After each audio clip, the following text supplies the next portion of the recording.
Okay, so a friend of mine asked, well, he's trying to get into music, he's quite young. He's asked me to show him how I made the new track, Neural Trouble, and I figured I'd make a video. Got some free time. So the track is extremely simple, like there's really not much to explain. This is the track, there's the kick, the bass, then there's some kind of break here, and the kick changes to something more, I'd say, hardcore. So, then the acid comes in, and there's some kind of outro. Yeah, so how do we start? Well, with the kick, and surprise, surprise, the kick is just a fucking sample from Gold Baby. All this shit is for automation. So the kick, I think it's from Gold Baby, yeah? Huggy Big, yeah. That's it. It was a little bit too much stereo, so I put mono maker here. And what you see here, so this is a Mac emulation. What is this? Basically, it's, let's say it's some kind of distortion, okay? By the way, if anyone else is watching, I'm not an expert on any of this. I just make music for fun, so I've learned a few tricks, but I'm in no way an expert, and I'm not here to teach anything to anybody. So the kick, what happens with the kick? So this is the kick. Okay, cool. When we get here, whoa, what is this? Well, it's the Mac emulation turning on. This is the automation, see? You can see it here. So this is more automation, glitch pitch, air Windows. Here. Device on, device off, device on, okay? So there's also something else going on here. Well, it's glitch pitch. This is a plugin. It saves the audio into a buffer and does some stuff. So what happens here? Look, here glitch pitch comes in, and this is an automation on the filter. So you're gonna see, look. Okay, and this is with the filter, which I think, if I remember correctly, I made this by mistake. Like, I didn't want to automate the filter. But anyway, yeah, this is, I think it gives a nice effect. It's like someone said, with descending toms. And this is ascending. Oh, wait. Yeah, that's it. And the gated reverb is just for the end here. It's just for the outro. It just helps to fade out. So that's the kick. Now we have the big bass and the more tiny, more monotonous bass. I started with this actually. So what is this? This is a simple alpha. This is a synth for Juno emulation. You can do this with any synth, really. I just like to try new shit. And by the way, Togu audio line is, I think it's pretty nice. Yeah, what is this? Well, that's it. This is it. And then there's a pattern change at the end, in the break, and towards here. Plays the 5th and the 3rd. This is in G minor. Now you hear the noise. What is the noise? I was just trying this thing here, the shaper. This is automating, if I remember correctly, the noise here, this one. See? That's pretty much it. And then there's impulse here. This is just a reverb. Reverb, not reverb. Fuck. So, well, you can hear the difference. By the way, since these tracks are extremely simple, I mean, I don't think this is good practice, but you should probably add a send channel here, a return channel here, and send whatever you want there. Yeah. But yeah, that's the bass, and it's not really a strong bass because it's just there to help, I would say, the ambience. Because look, it's not really strong in the under 100 hertz. See? Now, when you add this boy, now that's a bass, and this is just an offbeat bass. Very creative, I know, but this is what I like. I mean, I like a lot of things, but for this track, So what is this? This is just a sample. Because I added this very late, and I didn't want to waste time. I just grabbed a sample I had in a folder, but you could do this sound with anything. So yeah, that's with the kick and the bass. Oh, by the way, I don't have anything on the master channel. I got just a limiter for safety, because sometimes there's a glitch, a bug, the volume starts exploding and shit, you know. Then there's this Mac emulation. It's I put this in the on the master, but it's very, very soft. Does it change anything? You be the judge. And then a scope. This is just for to check that I really like this. So these are the three, I would say, the main elements, but yeah. And as you can see, there's really nothing else to say about the main elements. This track is extremely simple. Like, I don't know what you were saying, but okay, so let's go on. So that's the bass, the off. Don't pay attention to these names. This is the big bass, this is the ARP bass. That's it. So now what is send here? This, I was trying this thing. So wait, let me turn off the delay and shaper box. So this is why I started this as the bass. This is just from Sequis. I was trying out this thing. This is the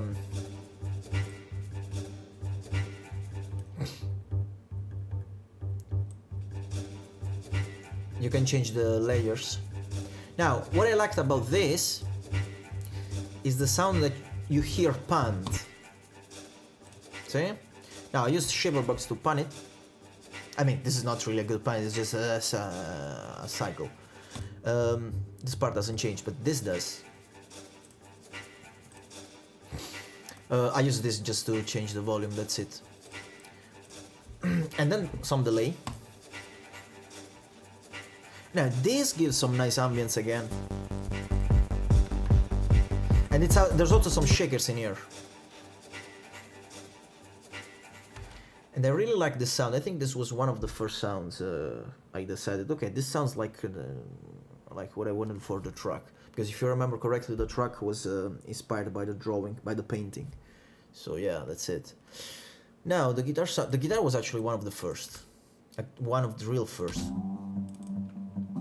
This is the same. This is Sequis. Now this is just a sample. And the pattern changes around here, just with a little melody. And then here. But there's a little... You can really hear it faintly in the background, because at this point of the track, look.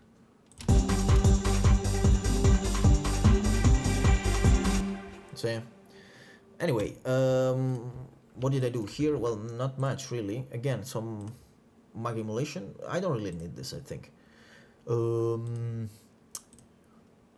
Mono maker for the lower frequencies, because if you look at the guitar and compressor, now I'm not an engineer, I'm not a big producer, so compression is really, like, I think a lot of people understand compression, but they don't really understand it. Yeah, technically, theoretically, it's pretty easy. Like when it reaches here, okay, boom, you duck the volume, you lower the volume, but it's not that easy. You have to be very careful with this shit. What did I want to show you? Oh yeah, this. See, there's still some bass frequencies, 100 hertz. So you have to be very careful when you do this. You don't want too much shit going on there, yeah? But this one, I think it works nice. So that's the That's the main. These are the main elements. I will call them like the the backbone of the track, because they always provide some kind of background. You know, well, the kick and the bass, obviously, they're always there, and these two elements, they help with the background. You know, they're not something you are meant to remember, to sing, to whistle, to keep in your mind. You know what I mean? Then we've got the main melody. I don't know if I should call this a melody, but let's see this later. I want to check the drums first. So about the drums. So we've got very simple close hat, and it plays a normal pattern. That's it. Sometimes when I've got Roland plugins, Ableton starts to lag a little bit. Anyway, very simple pattern, that's it. Now this one, I am sending it to somewhere. Yeah, this one is grouped under drums, and here I've got some reverb, shit. A little bit of a low cut. I don't want to cut too much, because I don't really give a shit, honestly, if it sounds good. Like, why would I need to low cut if I hear that the low end sounds good? Yes, well, I guess it's true that sometimes if you look at like a saw or some sounds, it can really spike it can change the phase, so you have to be careful. That's why I try to do as less as possible. And then glue compressor. But anyway, this is the group. Close that, that's just a hat. That's it. Oh, then we have the break. This break here is just in very few parts of the track. We also have glitch bitch on here. I think, is there some automation here? Oh yeah, I remember, yeah.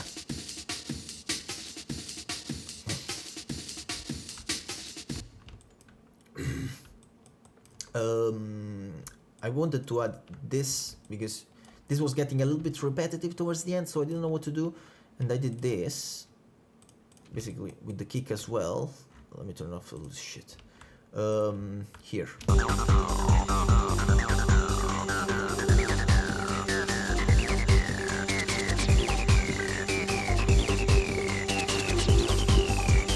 So I thought it was a good idea to bring a break sample here. Then dirty. What is dirty? Dirty, I like to call the drum loops that I usually cut, and this just serves the purpose of adding some dirt to the track. Listen to this. Now this one is pretty nice because I pumped a little bit the frequencies here. It gives a nice rhythm, that's all. And there's some panning here, you can see, you know already how this works. You already know how this works. But yeah, that's it. So then we got the open hat. This is the offbeat hat, classic.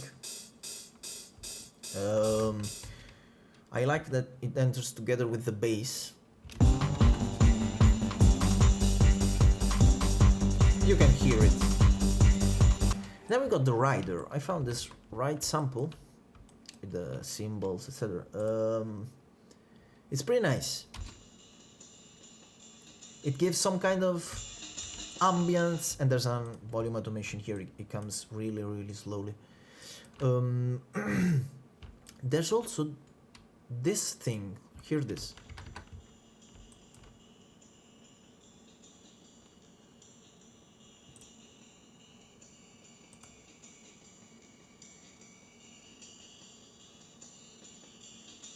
Do you hear the frequencies? The frequencies shifting.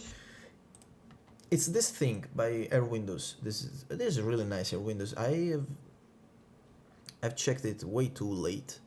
I should have learned about this a little bit earlier. But again, this requires some technical knowledge. All these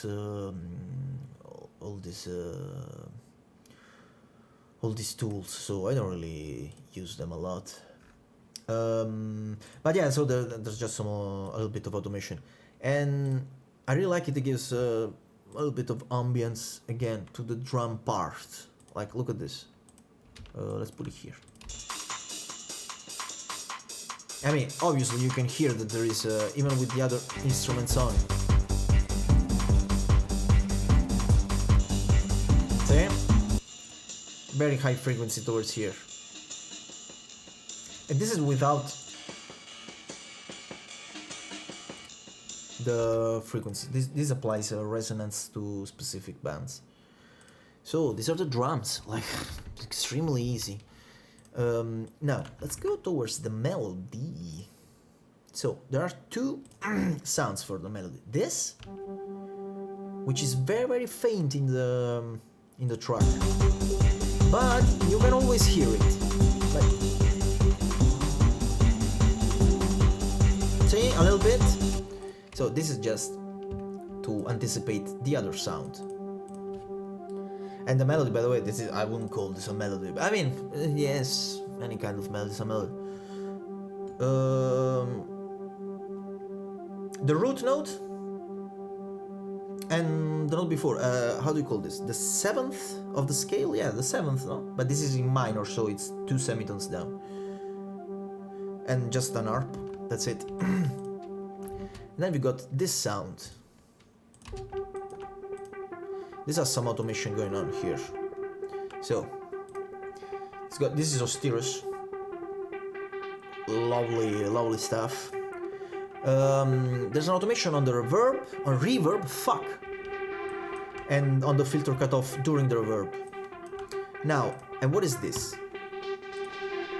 This takes the audio from this and applies supermodel. It's just a filter. Just a filter. It's a very nice filter. Some EQ. You can hear some random bleeps and blobs. But look, let me try to mute this. I'm gonna put this on only sense. This is the thing. Oh no, wait, not this. Shit. This one. Sense only. This is this channel. What you hear here.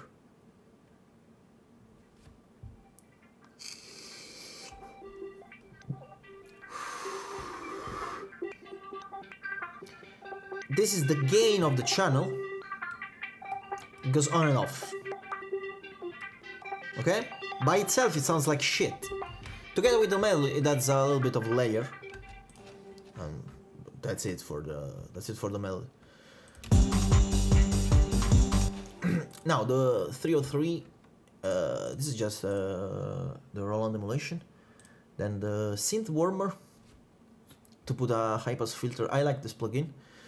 Drive it a little bit. Then compressor and utility. This is just to automate the volume. Here I did this with a MIDI keyboard, of course, and there's not much else to say. I'm automating the internal drive, which sounds fine. I mean, something like Decapitator or whatever. Could it sound better? Probably, but I am more for results. I don't want to spend like 3 fucking weeks on a track. I have an idea, boom, I try to finish it as soon as possible, without compromising quality, obviously. And that's it. This is just automation and that's it. Maybe the pattern is interesting, let's check the pattern. Now I put this on the MIDI because sometimes this stuff glitches out. I made it here on the sequencer and then I brought it in the MIDI. And it's pretty easy. That's... oh, shit. What is it? So, up, down, up, down. There's a... I think with the 303... Again, I'm not a fucking expert. It's not important the notes. What's important is the space between the notes. You know what I mean? Like... fucking automation. Can you start here, please?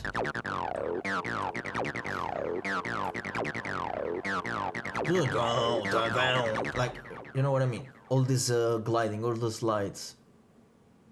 If you get this right, I think it's gonna be... That's the most memorable part, because when you drive it, when you push it, well, of course it's gonna sound like a 303, that's... And I think I should have applied less delay, because I mean in the context of the track is I think it's fine, but This could have been done much better. Then we've got, okay, let's check the effects first, because this track is really scarce on the effects. I don't even have a crash here. These effects, I was just trying out some plugins, and that's it basically. The chorus, this is just a hat, and I stretched it, apply some effects. Really, you can do whatever you want, and it's very faint in the track. Then we got this one again, which is very, like, I think I played it only 4 times. Okay, 1, 2, 3, oh, 4, 5. Okay, this is just before some big stuff. Well, big stuff. This is pretty progressive. This is just the kick is always in. But look.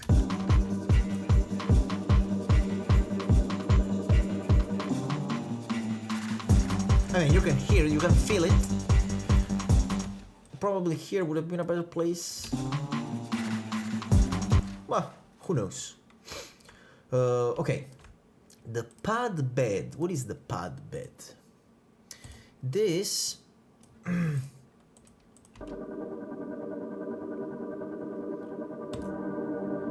this is the trans gate, and which I automate, by the way.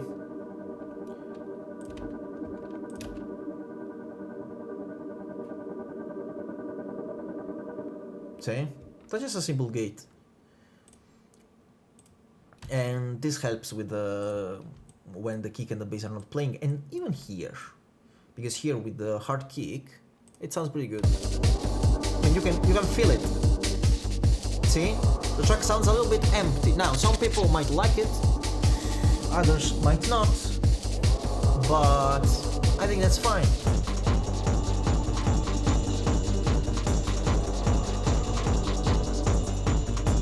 See? Maybe something like this could work the same, yeah. But usually I tried to play it every time there was the big sounds here, the pad SFX. So what is the pad SFX? It's a sample which I found, which was really nice. Let me turn off this shit first. So this was the original sound. Wait, let's play it here, because there's some volume automation.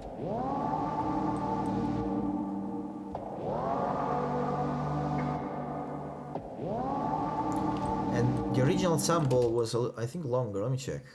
Yeah, I think it was like this. What is it? Where is this from? This is from Downtempo and Chill. Okay. I was just scanning for random ideas, random stuff to put on the track, and I said, this sounds nice. Let's put some shit on it. So of course, this sound is way too big for the track, you know? So a little bit of automation, volume down, etc. Then filter is what you hear that gives it the, which by the way again is automated, the dry wet. See? I think this is a nice effect. It helps with the, yeah. Then reverb. Fuck. Okay, I did it right. Delay and mono maker just for the lower frequencies.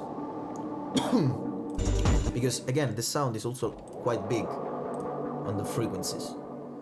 There's always some shit going on around you. That's why I almost never apply like a low cut, etc. You know, especially with hats. If you see this, of course I applied a cut here. There's always some shit going on there, so just be careful. Do whatever the fuck you want, mate. These I think are all the sounds. Well, that's it basically, and what else to say? Oh well, after I finished it and I was happy with it, I exported it as a single file and with the volume quite down, and then I did some mastering. Now people call mastering, yeah, I do mix and mastering myself. No, you don't do shit, mate. Mixing and mastering is not easy. Like, Like, I wouldn't even call this a mix, because yes, I play with the volumes, with the panning a little bit. I try to pick the right sounds, but a good mixing engineer and a good mastering engineer, like, they're gonna always elevate the track. They're gonna make it sound much better. That's the only thing. If you do it, I think, I mean, again, I'm not an expert, but either you need the right equipment, and even then, like, you need the experience and the knowledge to use it. So don't worry about it. Like, just do like me. Just make a fucking track, and that's it. There's really nothing else to say. Like, just pick a fucking sound and start playing around. Fast BPM, slow BPM, techno, acoustic, whatever the fuck you want. But yeah, usually a good skill, from what I've learned, I've been in this for, what, I think 15 years now. Yeah. A good skill would be to learn how to finish a track, because a lot of people start a lot of tracks, but they never fucking finish them. Now, that's okay. A lot of people have unfinished projects, ideas that are saved, getting dust on the computer, etc., on the hard disk. But that's what I like to do. Like, when I have a burst of inspiration, and this was a good opportunity, because they do this contest. I already explained it to you, where you just choose a picture and you have to try to, like, you have a month, I think. I wanted to do it the same day because I had the free day, so that's like a challenge to myself. And you have to get inspired by the picture and try to represent it, or write a piece of music that tries to tell what the picture is transmitting to you, if you know what I mean, or whatever comes to mind the first time you see the picture. Sorry. And I think that's it. Yeah. What time is it? Fuck, got late. Yeah, just as you can see, this track is nothing special. I'm glad you like that. You like it, but like, really, anybody could make this. Like, and as I showed you, it's not about the plugin or the sample or whatever. Just any sound could work. Like, just like, do you think the sounds are hard to make? Like the bass in the talfa, like that took me like 2 minutes, not even 2 minutes. Well, that's also because I already know what I look for in the sound. But I mean, just use fucking presets. Use presets. There's nothing wrong with presets. I used some samples here. I use samples. I use the contact sequence to get some background sounds. There's absolutely nothing wrong with it. I mean, yes, you could make everything by yourself. Again, nothing wrong with it, but I like to produce as, not as fast as I can, but as efficiently as I can. Like, what would be the difference between me picking, like, for example, the bass sample, the off bass sample, like, the sound is so fucking simple. Like, you could just put it in a you could just put a sample that you already have, and that's it. I remember Billy Cosmosis, Psytrance and Goa Trance producer. I remember watching his tutorial, like, that was a long time ago. He said he had like two samples, no, maybe one sample for the crash cymbal. And he had been using the same samples since the 90s. Like, there's nothing wrong with this. So yeah, just get out there and make some fucking music, alright? Alright, cheers.